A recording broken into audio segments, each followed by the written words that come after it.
Daniel Craig ने James bond series की 25वीं film में एजेंट 007 का किरदार निभाने की हामी भर ही ली। पहले क्रेग का कहना था कि बॉन्ड बनने से बेहतर है वो अपनी कलाई काट लें। अब उन्होंने अपना जहन क्यों बदल लिया, ये तो हम नहीं जानते। डैनियल क्रेग की 5वीं बॉन्ड फिल्म नवंबर 2019 में रिलीज होगी।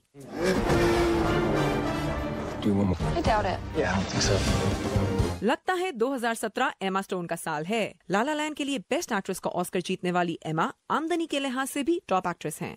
फोर्ब्स मैगजीन के मुताबिक एमा ने पिछले एक साल में 2 करोड़ 60 लाख कमाए। सिर्फ 10 लाख के फर्क से जेनिफर एनिस्टन है दूसरे नंबर पर, जबकि पिछले साल नंबर 1 पर आने वाली actress Jennifer Lawrence 2 crore 40 lakh के साथ तीसरे नंबर पर आईं।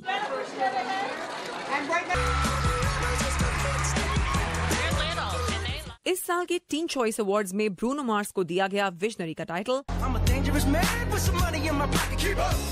जबकि माइली साइरस जो 18 बार टीन चॉइस अवार्ड हासिल कर चुकी हैं, उन्हें मिला ultimate choice award. Best summer movie actress award जीता ज़ेंडेया ने फिल्म स्पाइडरमैन होमकमिंग के लिए। With all the injustice and the hatred and everything that is happening not only in the world but in our country, make sure that you stay educated and you do not let people tell you what you think you should feel. The rock को film Moana में अपने काम पर award मिला, जबकि Ed Sheeran ने जीती best male song की कैटेगरी।